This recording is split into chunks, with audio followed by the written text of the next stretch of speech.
Everyone. So grateful that you're here. Thank you for listening. I have a really special episode with you for you today.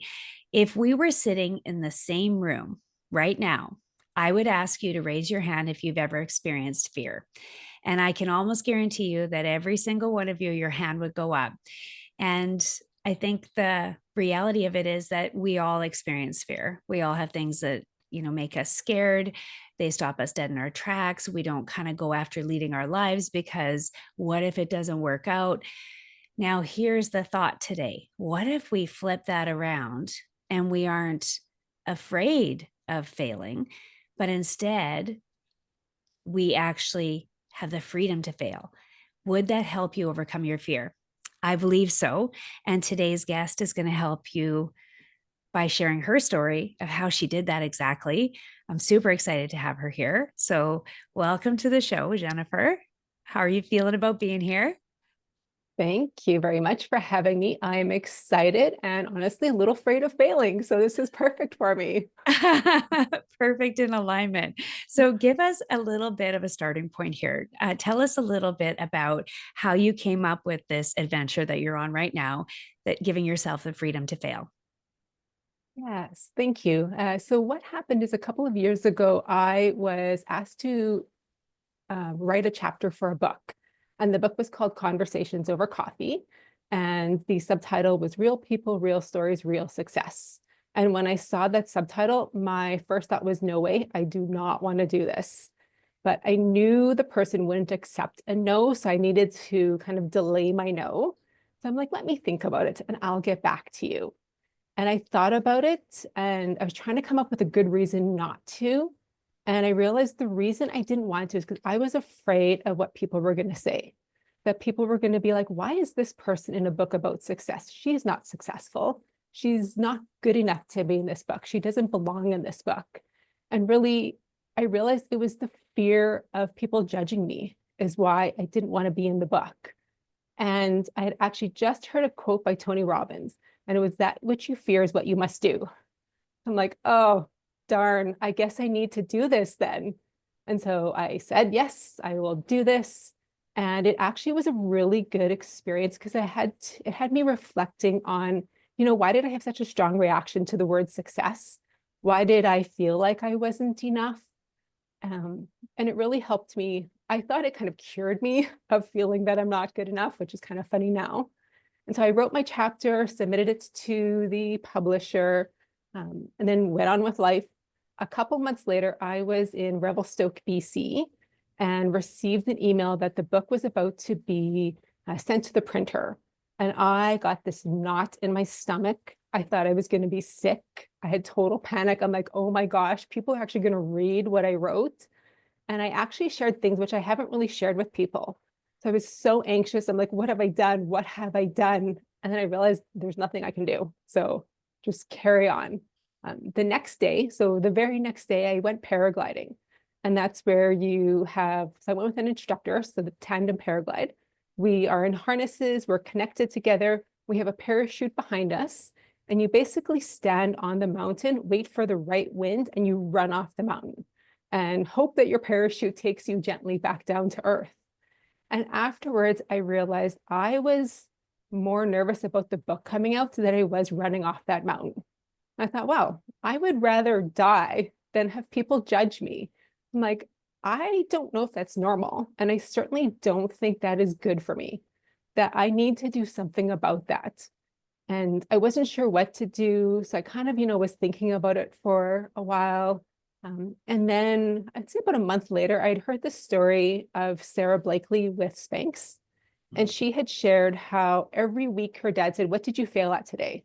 And that was an expectation that you fail at something every week. And I thought, well, yeah, good for her. But, I'm young, or I'm old. It's too late for me. There's nothing I can do. And I really actually questioned that. It's like, well, why is it too late? I can do something. And so that's what I need to do. I need to do stuff that I'm going to fail at.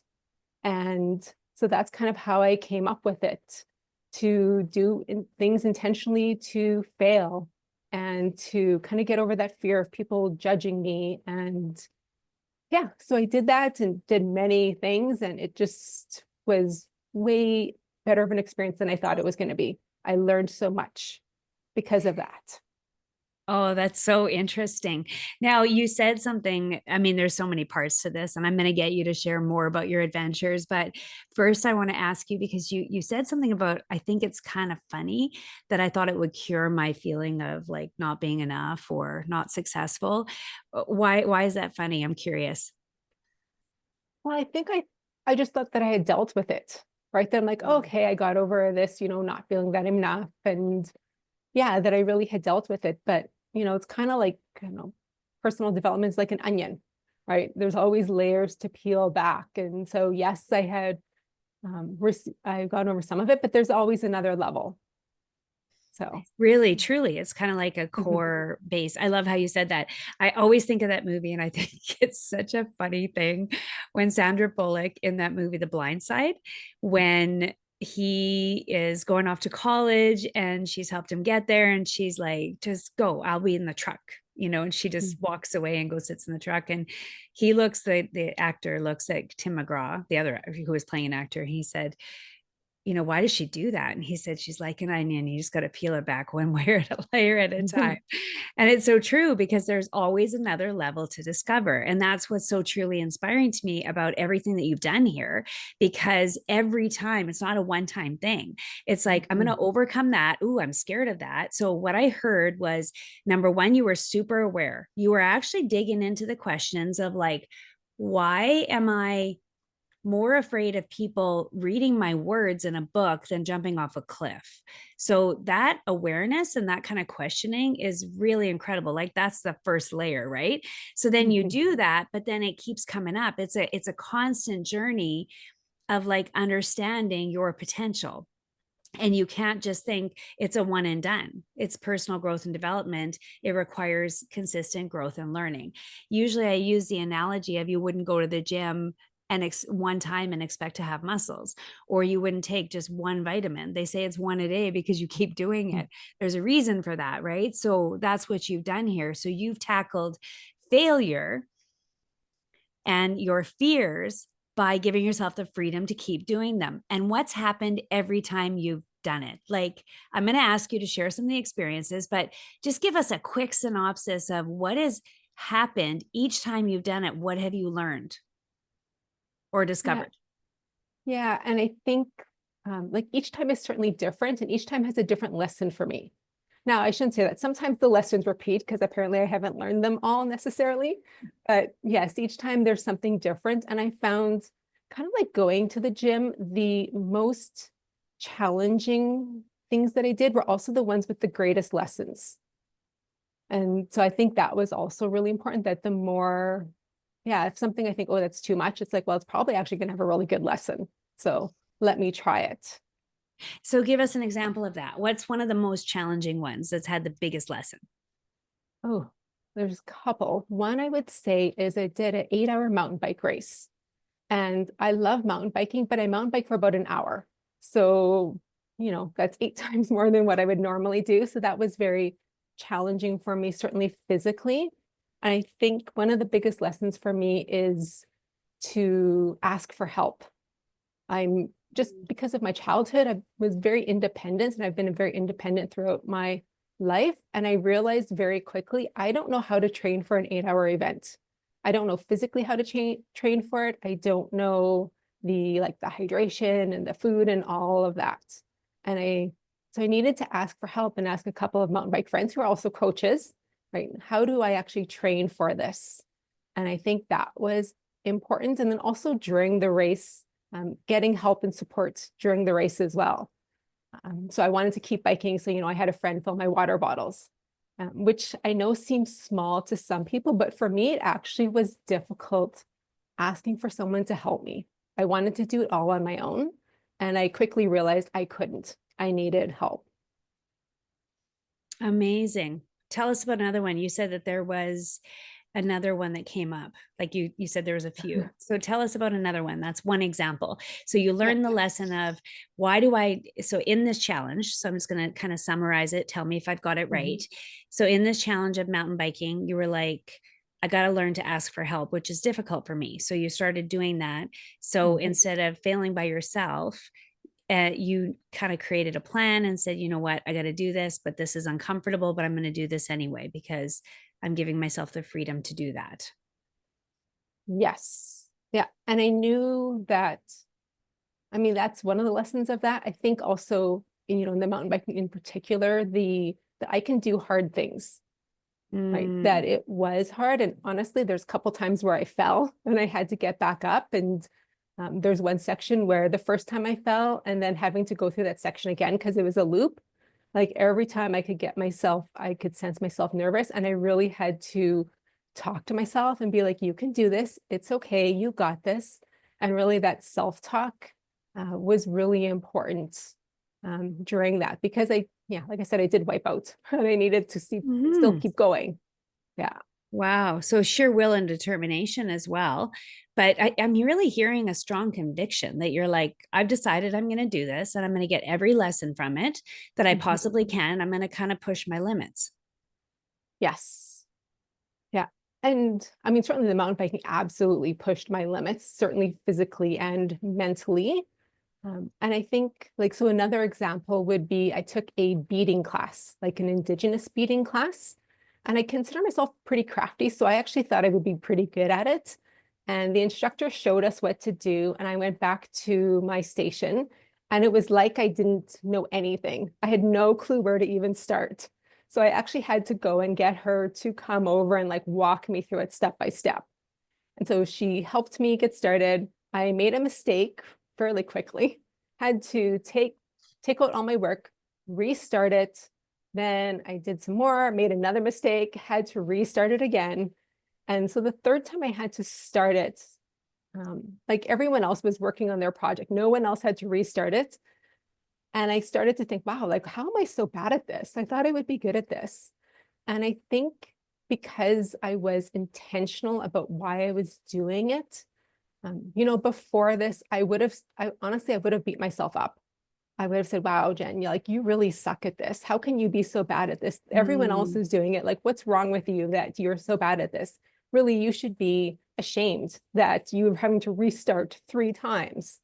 And instead, when I thought, wow, I'm kind of bad at this, I'm like, this is awesome. I'm like, you're like supposed to fail and you're doing a great job at failing. Good job. And so I actually celebrate myself for failing and for keep starting again, right? I didn't get frustrated. I didn't quit. I kept going. And it was like, I remember that moment because it was such a different energy, right? Like there's a very different energy when you are celebrating yourself rather than beating yourself up. And that was a real, I think, important moment for me to remember that, yeah, celebrate myself. And yeah, so that I think was also another really great thing that I did and with important lessons to learn. all this is so inspiring, really, truly. So, were you ever scared? Like, tell me, you're taking on something completely different. Were you ever scared to fail? Did that ever come up, or how did you manage it if it did? Yes. So one of I think it was the third or fourth thing I did was a polar plunge. And I just Googled polar plunge, something came up for Special Olympics, so I signed up for it, but I didn't actually like look at what it was about or anything. So I didn't know what I was getting myself into. I thought it was going to be like an ice bath, which is actually really healthy for you. So I thought I was going to almost like going to a spa is what I thought it was going to be. And then about a week before the event, they emailed us and said, okay, so here's, event details. Don't worry if you're not a strong swimmer because the dive rescue team will be on site. And I'm like, why do we need a dive rescue team? I'm like, I thought it was like, a bathtub. And so asked for more information. I'm like, how deep is this water? And she's like, well, it's about 6 feet and there's scaffolding. So you'll jump off into this tub or into this tank. And I don't like the cold. So I knew that was going to be a challenge, but I'm also not comfortable in water really. Like, I don't even really like jumping into a pool with a life jacket on. And so I'm Right. like, oh no, I have to jump into this cold tank. And I mean, the dive rescue team was going to be there. So I knew nothing bad would happen to me. But I really was afraid that I would be on that platform and I wouldn't be able to jump. And I would be the one person who was not able to jump into the water. So I total panic. I remember calling a friend and I was like, oh my gosh, what have I done? What have I done? What am I going to do? And I was so panicked about it. And I thought, okay, calm down. Like you can figure this out. And actually, I just went to the pool and I practiced jumping into the water and practiced treading water. And I don't know, it's probably like less than an hour of preparation actually did help me with that. So it just sometimes you just have to kind of calm yourself down, realize, I'm not going to die. And so I Right. just got to prepare for it and do the best that I can.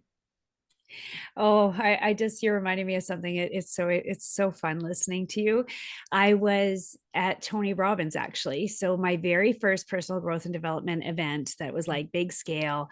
I was like, I am in. I am gonna like peel back my layers of who I am and who I want to be and where I'm going next in my life. So this was after 40 years old. So I had lots of fears, lots of limits, lots of indecision, and really had no clue what I wanted to do. So I start going to these events and I'm not really good at reading details. So I was just pumped. I'm going to this event. I'm going to do it.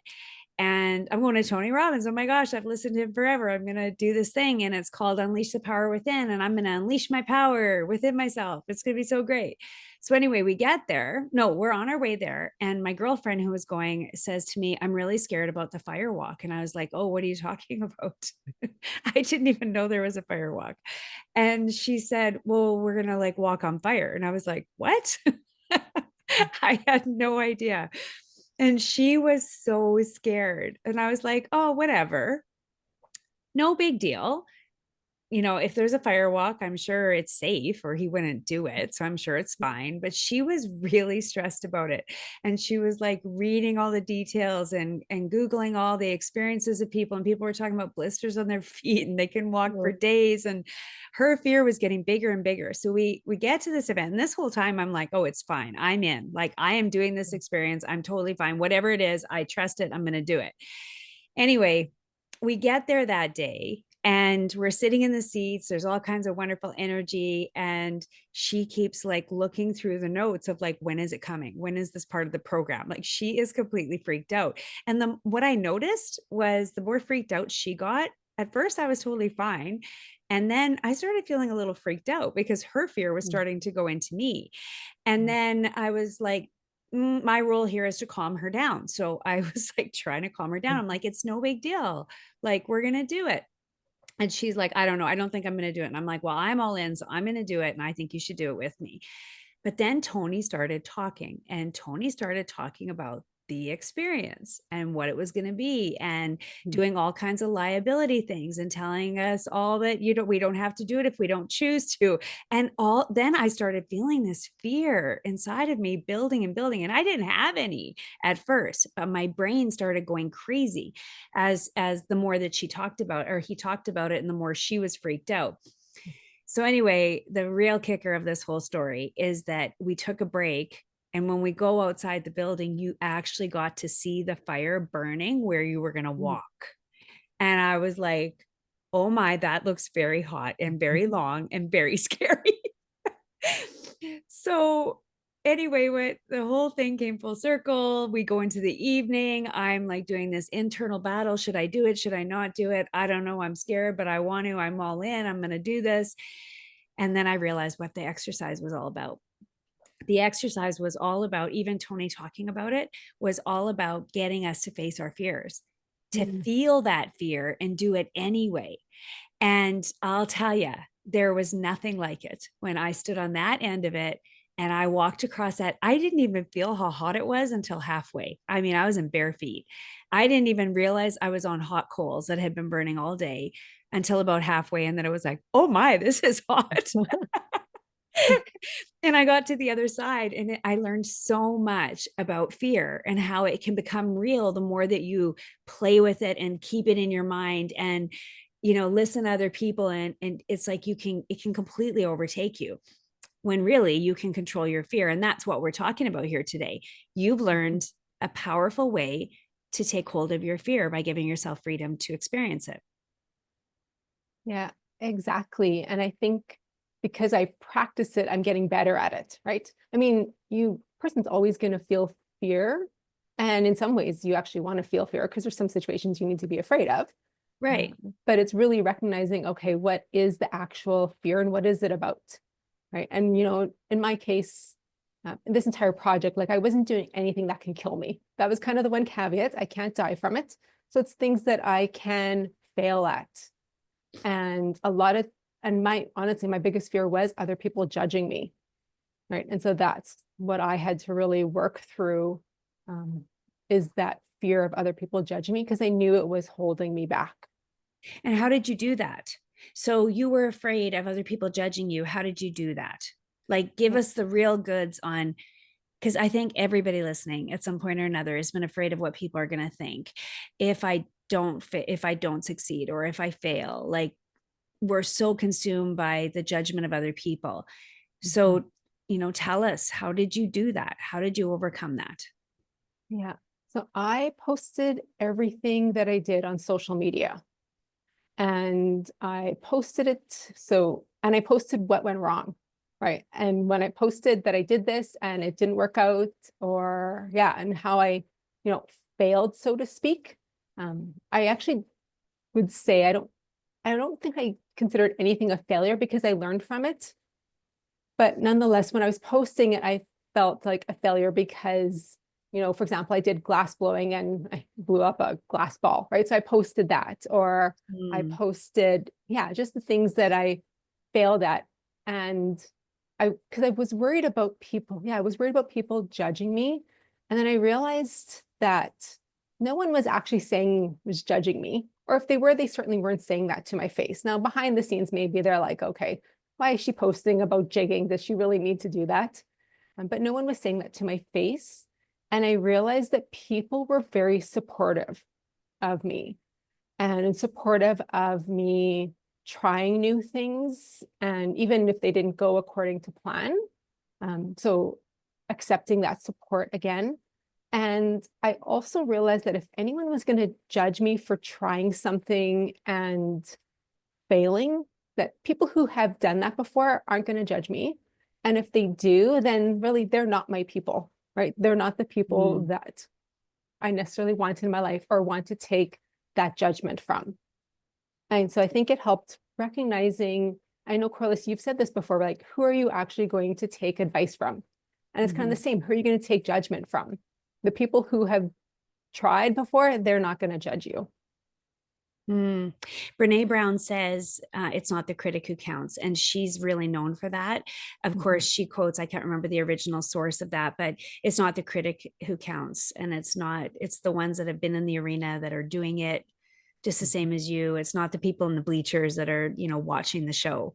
It's the people who have actually done it. They're blood, sweat, tears, and they're charred with dust, she says. Like, it's this incredible story. If you don't know it, you just Google the critic who it's the not the critic who counts, and it'll come up, and it's really a tried, tested, and true kind of formula, so to speak, of just walking through it and not worrying about that, because the people who have done it and know the will and the courage and the vulnerability that it requires to, like, put yourself out there, are the ones who will really admire it, not judge it. So incredible.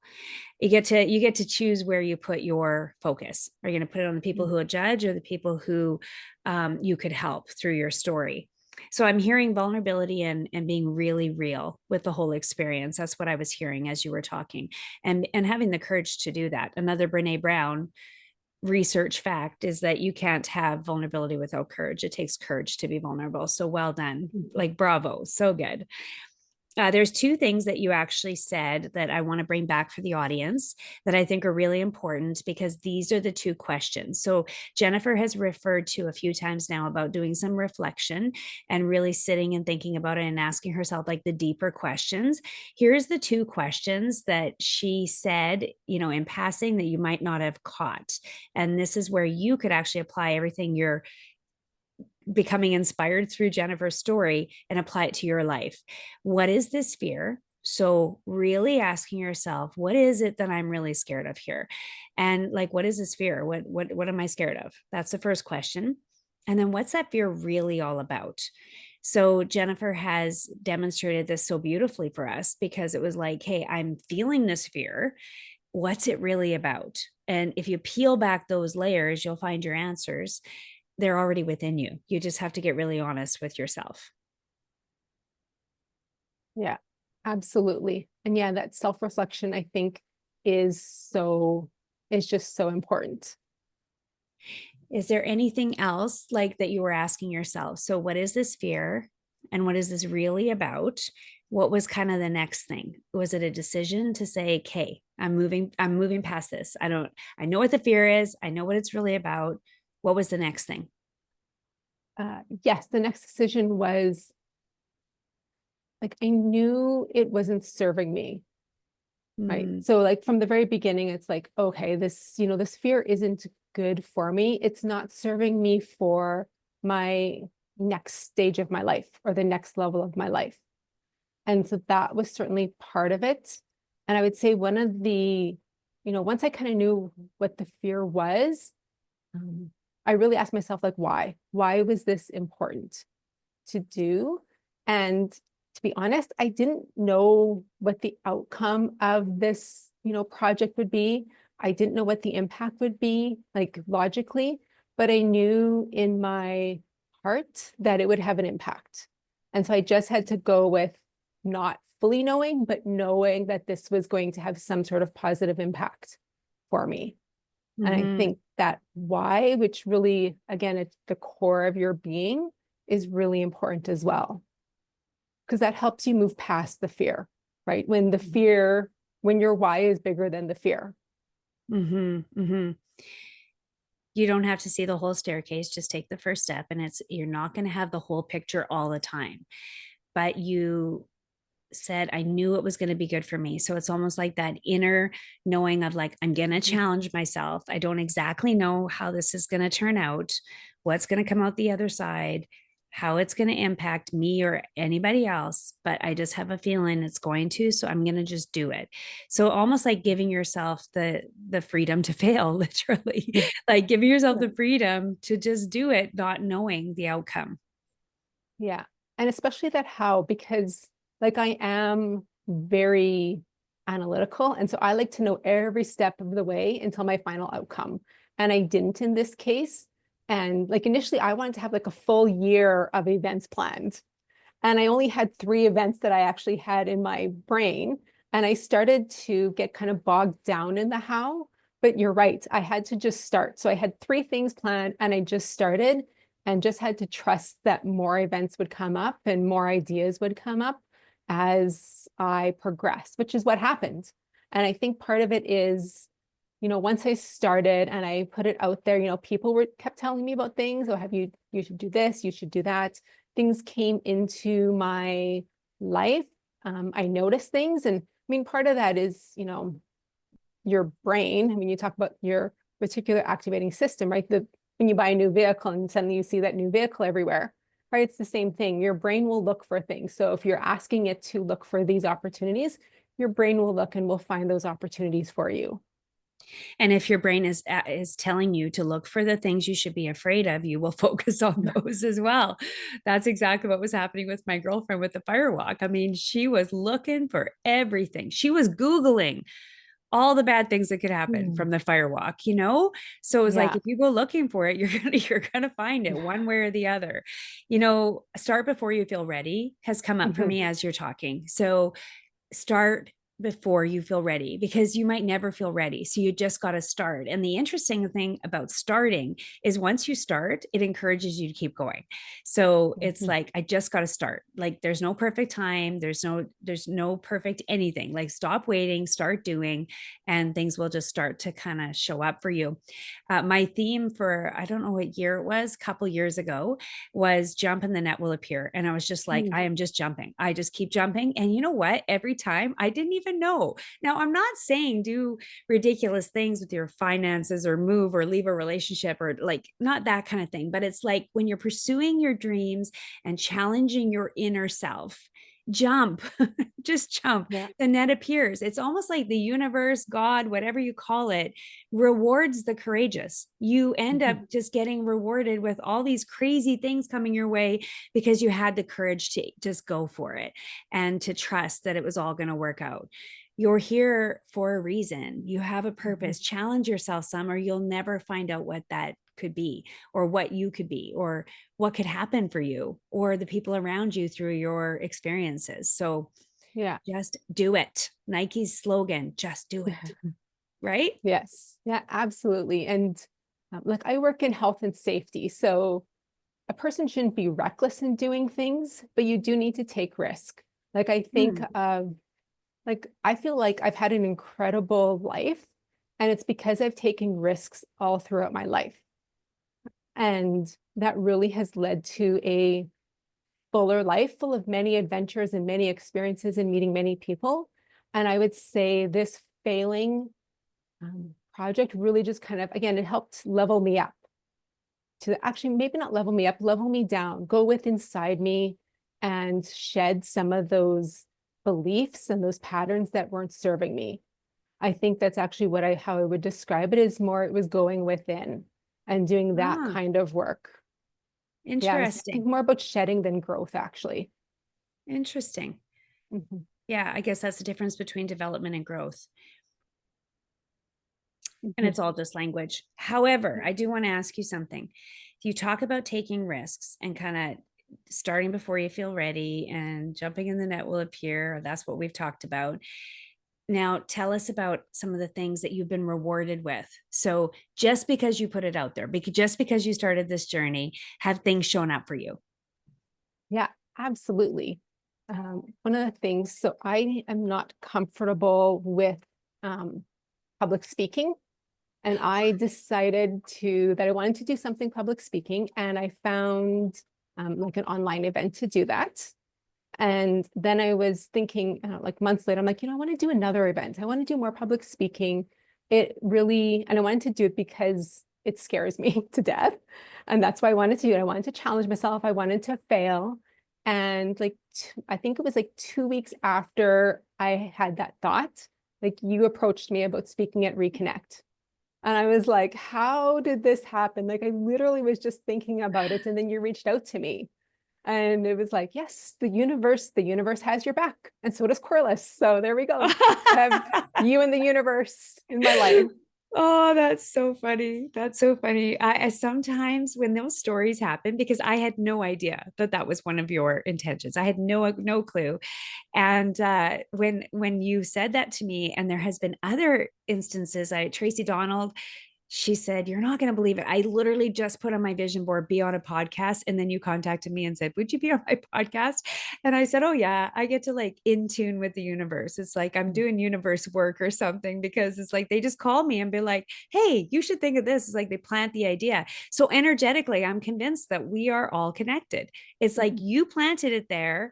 And like energetically, I felt it and was like, I was looking for that, a particular guest on this, or somebody to speak and tell their story about this. And like, it was like, oh, you came to mind. I don't know. It can't be coincidence. It really can't be.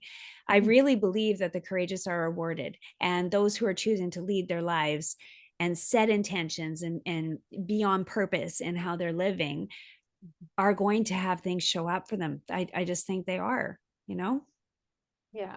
And I think like one of the key words you said is that intention, right? And this was very intentional for me.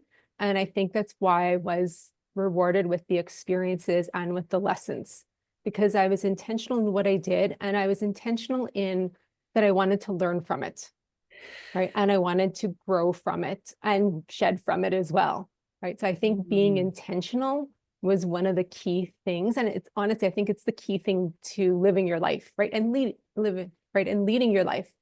You have to be intentional about it because I don't know, being an adult, life can just flow right through you yeah. um, if you don't pay attention. So it's important to be intentional in how you are living your life because we don't know how much time we have left. So we need to be intentional. Really true. Yeah. I have enjoyed this conversation so much. I just want to ask you before I go to the three closing questions, if you have something else you really feel the audience needs to hear on the topic or your experiences. Uh, I would say one thing, I mean, I did mention about getting help. And I think sometimes, depending on what you're dealing with, you may need to get professional help as well, right? Like I had a coach who had helped me through it. So don't be afraid to ask for help. And yeah, I think that's important as well for people to know. Yeah, I really feel that a lot. I've had experiences with that as well. And actually, it was my late brother who was the one who taught me this. And I remember him offering help to me. And I said, I can't, I can't accept that. And he said, why not? And that was such a good question. Why not? Mhm. Like, why can't you? And I was like, oh, I don't know. I don't know. So I had to dig a little deeper. And really underneath it, I felt like I wasn't deserving of the help. Mm. And when I went even deeper past that, not only was it hard for me to ask for help, it was hard for me to accept help even when it was offered. So that was worth exploring for me as well. So great closing thought Mhm. there, that's for sure. Now, our three final questions, and Mhm. thank you for reminding me what they were in the last episode Mhm. with Lisa. I completely blanked out on what my three questions are. Well, I remember two of them, and one of them I could not remember to save my life. And I was like, wow, but Jennifer has been a longtime listener of Conversations with Corliss, and she knew them. So this is really easy for this episode. Thank you. So the first one, because this is considered a real leadership podcast, the whole concept of this is that we are all leading, because leading is really truly about influence. We all do it in our homes and our careers, our communities, because who we are is someone that matters and we're influencing everywhere that we are. That's my perspective on leadership. What's yours? Yeah, I agree. And I think one of the most important things about leadership is, yes, leading yourself first.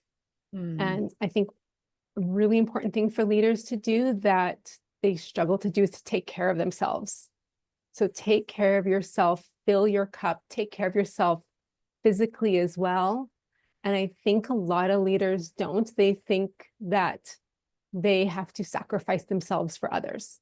But in reality, you're not leading from your best self.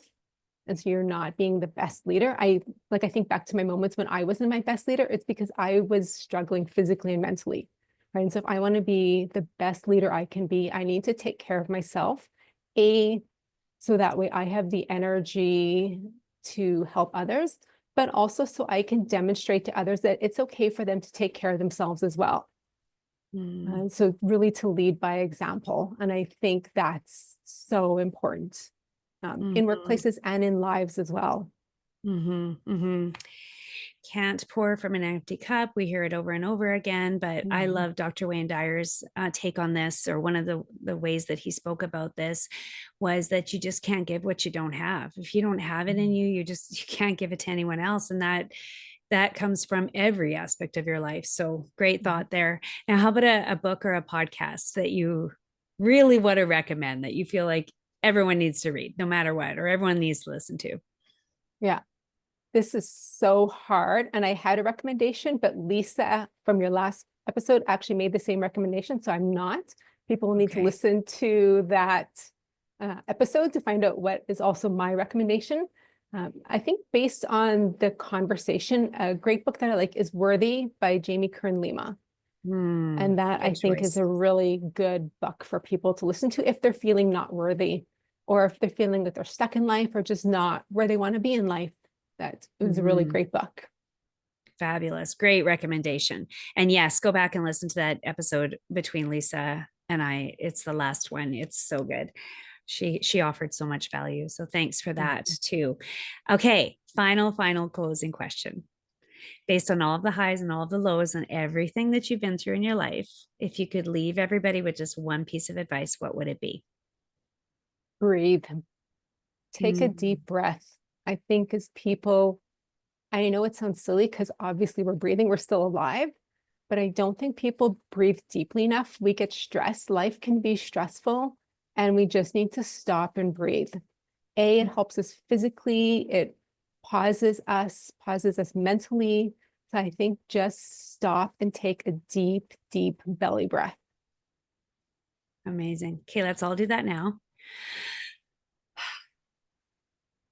What a breath of fresh air. Thank you so much for joining us today, for sharing your story, for all of your wisdom. It has been such a pleasure to host you. Thank you so much for having me, Corliss. Bye, everyone.